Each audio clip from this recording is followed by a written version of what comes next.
How do people, in general, think about time? Is there a particular way that Catholics should think about time? Do most people think about what exactly time is? St. Augustine has addressed questions dealing with time in Book 11 of his Confessions. At no time, therefore, hadst thou not made anything, because thou hadst made time itself, and no times are co-eternal with thee, because thou remainest forever. But should these continue, they would not be times. For what is time? Who can easily and briefly explain it? Who even in thought can comprehend it, even to the pronouncing of a word concerning it? But what in speaking do we refer to more familiarly and knowingly than time? And certainly we understand when we speak of it. We understand also when we hear it spoken of by another. What then is time? If no one ask of me, I know. If I wish to explain to him who asks, I know not. And Father Robert Spitzer, Jesuit priest and physicist, has stated the following regarding time. Since a conditioned reality can cease to exist, its conditions are not fulfilled unqualifiedly and absolutely. Thus, its existence, the ultimate fulfillment of its conditions by an unconditioned reality, must have a qualification or limiting condition intrinsic to it. I would submit that time is this intrinsic limiting condition of a conditioned reality's existence. Ontological time may now be defined as the non-contemporaneous distensive manifold which intrinsically limits a conditioned reality's existence. Now, I won't say that I fully understand this definition, but I will say that I think that each of us, whether physicist, theologian, philosopher, or artist, has established some paradigm for thinking about time. Having a background in engineering, I can discuss a paradigm that is frequently utilized in my field. Perhaps one of the most common methods for communicating information regarding experiential results and phenomena is graphing.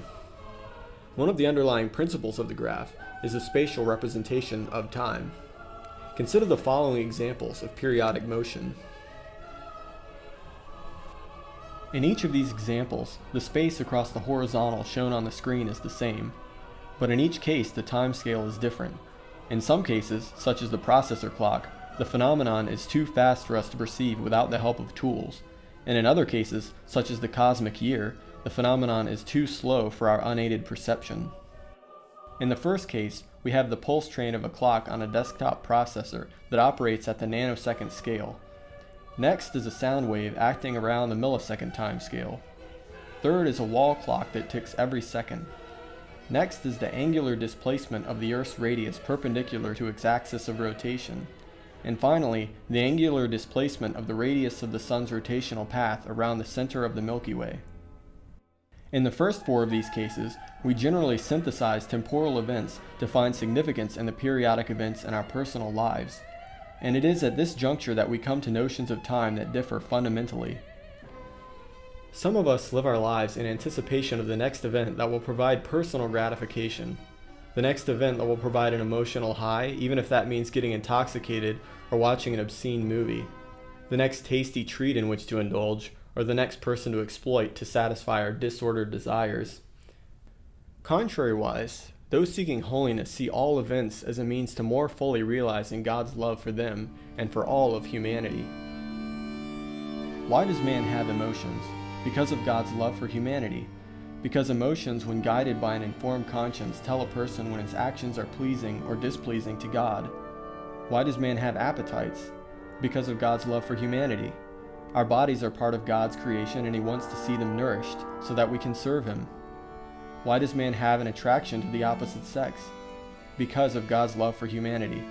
He blessed us with participation in the creation of new persons for serving Him and being with Him in heaven. And we might say that this speaks of the essence of Catholics' notion of time. All activities and experiences are lived in constant anticipation of being with God. And on earth, God is most present to us in the celebration of the Mass and the Eucharist. But unlike the phenomena we mentioned earlier, the love of God is constant. And the objective of each of our lives is to continually deepen our realization of this love and respond to it by giving our life completely back to Him. Consider how Eric Whitacre has described the experience of his first time singing the Kyrie from Mozart's Requiem.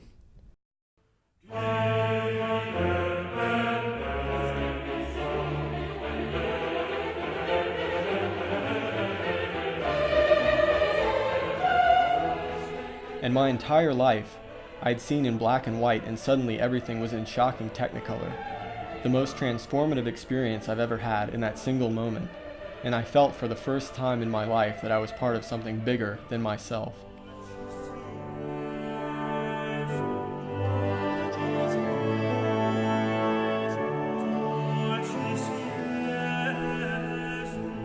Although I cannot speak for everyone, I would guess that the Catholic's experience of hearing, say, Giovanni Gabrieli's Dulcis Jesu for the first time is nothing like the experience that Whitaker has described. Catholics, I surmise, do not have such life-altering moments that shift the fundamental direction of their lives, as the fundamental direction of their lives is constant. I would think rather that the Catholic hears a piece such as the Dulcis Jesu and then more fully realizes what he already knows, the infinite and unceasing love of God, and he knows this to the depths of his being, from his personal experience at the Mass. The Mass is the pinnacle of Catholic life. From the Mass, we know that God's love is not merely an abstract concept or a cryptic message encoded in the universe. No, God has given us an explicit sign of his love. The Mass, in its unsurpassed grandeur, mystery, and beauty, is for us a reflection of the constant nature of God's love in its temporal universality. At all times since the infancy of the Church and across the world today, the Mass has been celebrated. May we more fully realize the beauty and depth of the mystery of God's love in our daily lives by looking toward him who is present to us in this most blessed sacrament. All time is God's time. When the eternal Word assumed human existence at his incarnation, he also assumed temporality. He drew time into the sphere of eternity. Christ is himself the bridge between time and eternity.